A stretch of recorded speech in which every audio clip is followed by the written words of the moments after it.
আসসালামু আলাইকুম রহমতুল্লাহি ওবরকাতুহু। সম্মানিত দর্শক, ত্রয়োদশ জাতীয় সংসদ নির্বাচনের সারা বাংলাদেশের যে ভোটের মাঠ, সেই ভোটের মাঠের ১ নম্বর আলোচিত প্রার্থী তিনি হলেন ব্যারিস্টার রুমিন ফারহানা। বিএনপি তাকে মনোনয়ন দেননি, আর তিনি সেই বিএনপি তাকে মনোনয়ন দেয়নি এটা মেনে নেননি। তিনি স্বতন্ত্র নির্বাচন করছেন। তো এই স্বতন্ত্র নির্বাচন করার কারণে তার যে নির্বাচনী এলাকার যে ঘটনা, তার আর্ট, অ্যাটিটিউড, তার বক্তব্য এবং ওই যে ব্রাহ্মণবাড়িয়ার যে আসনে তিনি নির্বাচন করছেন সেখানে যা কিছু ঘটছে এটাই আমাদের নেট দুনিয়াতে প্রতিদিন ভাইরাল হচ্ছে নির্বাচনের খবরাখবর হিসাবে। বাংলাদেশের অনেক রথী মহারথী নির্বাচন করছেন, স্বয়ং তারেক রহমান সাহেব নির্বাচন করছেন, জামাতের আমির নির্বাচন করছেন, চরমোনাইয়ের পীর সাহেব নির্বাচন করছেন, কিন্তু কোনো জায়গার কোনো খবর ইন্টারনেটে ঘুরছে না এবং মানুষ জানেও না কে কোথা থেকে নির্বাচন করছে, নির্বাচনে কোন প্রার্থী কী করলো কেউ জানে না, কার কোনো আগ্রহ নেই। কিন্তু আপনি যদি ফেসবুক, ইন্টারনেট, টুইটার খুলেন, ইভেন পত্রপত্রিকায় খুলেন, আপনি রুমিন ফারহানার খবর পাবেনই। কারণটা কি? প্রথম কারণ হলো যে ব্রেন উইথ বিউটি, মানে সাধারণত সুন্দর মুখের জয় পৃথিবীব্যাপী। তার সঙ্গে যদি মেধা এবং সাহস থাকে, পারিবারিক যাকে বলা হয় ঐতিহ্য থাকে, যে জিনিসগুলো রুমিন ফারহানার রয়েছে, এবং এই কারণে তিনি প্রার্থী হিসেবে আকর্ষণীয় বা আকর্ষণীয়া। এবং তার এই আকর্ষণ এমনি এমনি আসেনি। তার বাবার লিগেসি, অর্থাৎ তার বাবার নাম অলি আহাদ, বাংলাদেশের অন্যতম ভাষা সৈনিক, বঙ্গবন্ধুর ঘনিষ্ঠ বন্ধু, একসময় আওয়ামী লীগ নেতা ছিলেন, যুক্তফ্রন্ট নেতা ছিলেন। এই সকল পরিচয় বাদ দিয়ে এখন আসলে রুমিন ফারহানাকে তার বাবার পরিচয় পরিচিত হতে হয় না, ব্যারিস্টার রুমিন ফারহানা। তো ব্যারিস্টার রুমিন ফারহানা যখন প্রথম টকশোতে এলেন, বেশি দিন আগের ঘটনা না, আওয়ামী লীগ জমানার, মানে ও যখন এমপি হলেন, উনি যখন এমপি হলেন তার ২-৩ বছর আগে। এর আগে এইভাবে অতটা পরিচিত ছিলেন না। কিন্তু দেখা গেল যে একজন মানুষ ১০ বছর ১৫ বছর টকশো করে যা না অর্জন করতে পেরেছে, সে ২-৩ মাসের মধ্যে সেটা অর্জন করে ফেললো। তার যে ঝাঁঝালো বক্তব্য, তার যে স্মিত হাস্য, বন্ধুসুলভ আচরণ, আবার প্রতিপক্ষের উপরে ইগলের মতো শক্তি নিয়ে, ক্রূরতা নিয়ে ঝাঁপিয়ে পড়ার যে দুর্দান্ত শক্তি, এই কারণে তিনি আলোচিত হয়ে গেলেন। বিএনপির অন্যান্য যে সকল নারী নেত্রী সবাই হিংসেয় মরে গেল যে এই রমণী কোত্থেকে আসলো।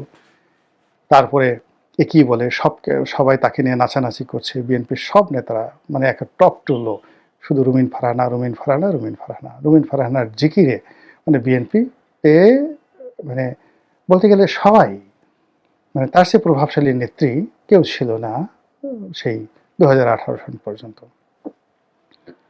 পরবর্তীতে তিনি যখন সংসদ সদস্য হলেন মহিলা কোঠায়, তো সংসদ সদস্য হওয়ার পর ধরে নিলেন যে তারেক রহমান সাহেব তাকে খুবই পছন্দ করেন।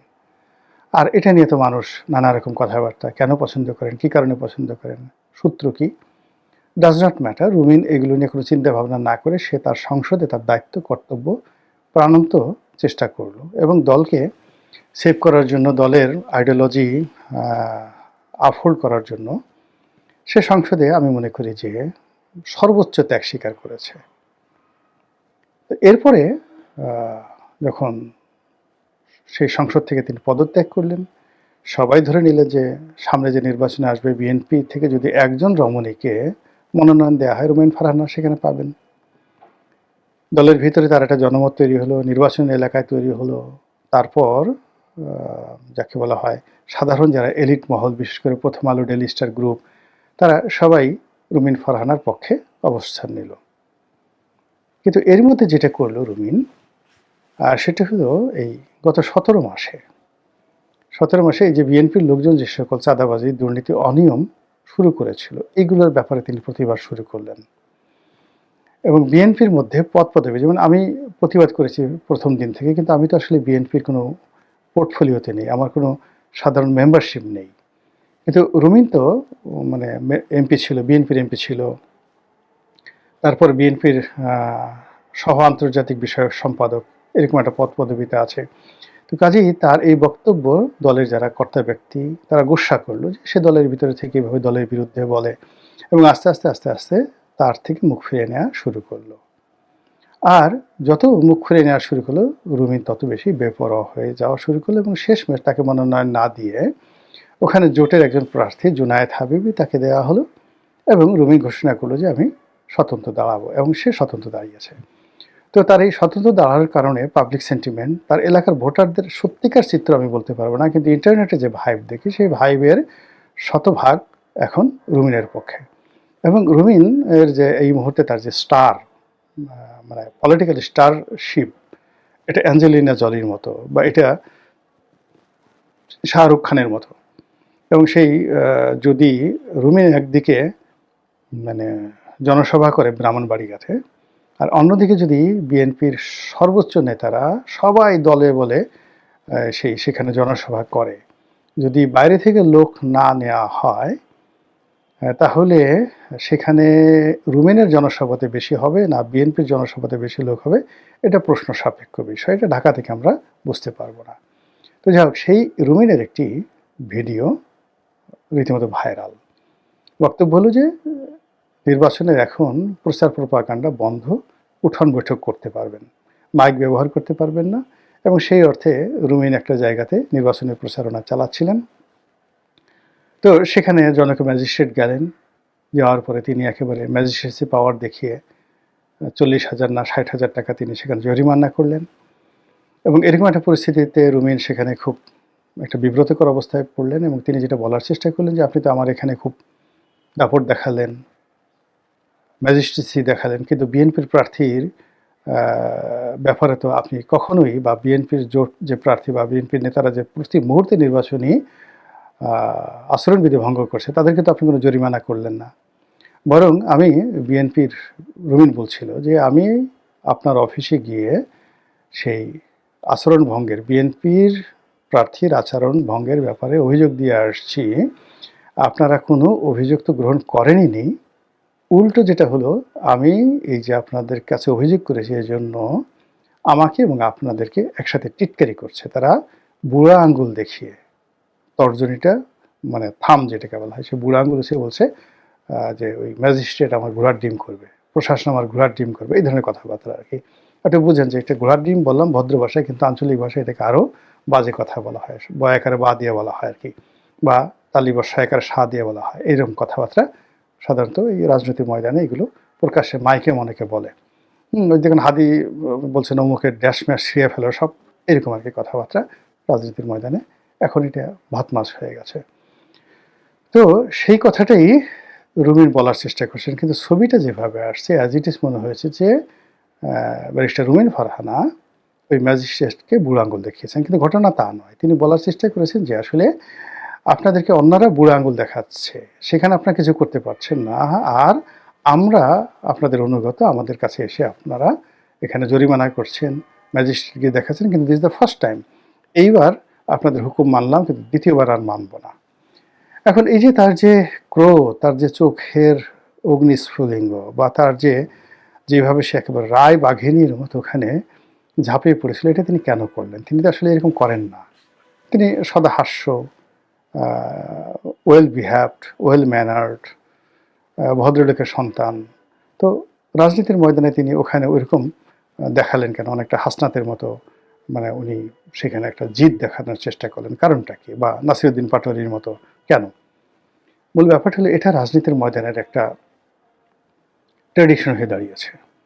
নেতা এবং কর্মী সবসময় চায় যে তাদের নেতা, যিনি সর্বোচ্চ নেতা হবেন, মানে এমপি প্রার্থী হবেন, তার সাহস থাকতে হবে, শক্তি থাকতে হবে, এবং যে কোনো একটা সমস্যার সমাধান করার মতো তার তাগদ থাকতে হবে। তো সেক্ষেত্রে রুমিন যদি ভয় পেয়ে যেত, তারপর সে চুয়া চুয়া করে ম্যাজিস্ট্রেটের হাতে পায়ে ধরতো, মাফ করে দেন, আর করবো না, ইত্যাদি ইত্যাদি ইত্যাদি, অর্ধেক নেতাকর্মী এই মাঠ থেকে চলে যেত।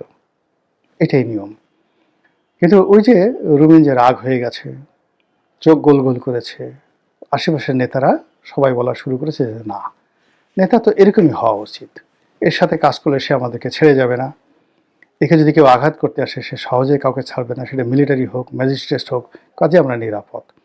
এবং এটা ভোটের মাঠের একটা চিরাচরিত রাজনীতি। বাংলাদেশের যত ভদ্রলোক দেখেন না কেন, একেবারে প্রমাণিত যারা ভদ্রলোক, তারাও ঠিক এরকম একটা পরিস্থিতিতে যদি এইরকম আচরণ না করে, রুমিনের মতো আচরণ না করে, তাহলে তারা নির্বাচনের ময়দানে টিকে থাকতে পারবেন না।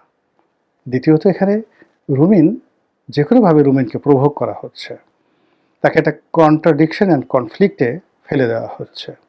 এবং এই যে তাকে নিয়ে মানুষের যে সহানুভূতি, মানুষের যে একটা ব্লাইন্ড সাপোর্ট, মিডিয়াগুলো যে তাকে নিয়ে মাথামাতি করছে, এই জায়গাগুলো বিএনপিকে খুব অপমান করছে। বিএনপির খুব ইগোতে লাগছে যে আমরা যাকে দূর দূর করে তাড়িয়ে দিলাম, সবে মানুষের তো উচিত তার দিকে না তাকানো, তাকে দূর দূর করে তাড়িয়ে দেওয়া। কিন্তু আমরা যাকে তাড়িয়ে দিলাম সবাই তাকে কোলে তুলে নিচ্ছে। তাহলে কি আমাদের জনপ্রিয়তা নেই? এবং এখানে অনেক ক্ষেত্রে এই ঘটনা ঘটছে। বিএনপি যাদেরকে বহিষ্কার করেছে, সাধারণ মানুষ তাদের পক্ষে দাঁড়িয়ে গেছে। বিএনপি যাদেরকে কোলে তুলে নেওয়ার চেষ্টা করেছে, সাধারণ মানুষ তাদের বিরুদ্ধে খেপে গিয়েছে। তো এটা বিএনপির জন্য একটা রীতিমতো অবমাননা করে। এখন রুমিন ফারহানা যে নির্বাচনের মাঠে যেভাবে প্রাধান্য পাচ্ছে, তাকে নিয়ে যেভাবে সামাজিক মাধ্যমে মাতামাতি হচ্ছে, তো সেই তুলনায় বিএনপির বড় বড় নেতাদের নামই উচ্চারিত হচ্ছে না। তাদের একটা ভিডিও এখানে প্রমোট করার জন্য ফেসবুকে টাকা দিতে হচ্ছে। হয়রাস লক্ষ লক্ষ নয়, কোটি কোটি মানুষ রুমিনের এই ভিডিওগুলো দেখছে। তো এই যে রাজনীতির একটা যে চিরাচরিত পন্থা, এই পন্থা অনুযায়ী যদি রুমিন আসলে শেষ পর্যন্ত জিতে যায় এবং পার্লামেন্ট মেম্বার হিসেবে সে যদি সংসদে যায়, তাহলে ক্ষমতায় জামাত থাকুক আর বিএনপি থাকুক, আমার কাছে মনে হচ্ছে অনেকের জন্য বিষয়টি অস্বস্তিকর হয়ে পড়বে। মহান আল্লাহ আমাদের সবাইকে হেদায়েত দান করুন, হেফাজত করুন। আসসালামু আলাইকুম রহমতুল্লাহি ওয়া বারাকাতুহু।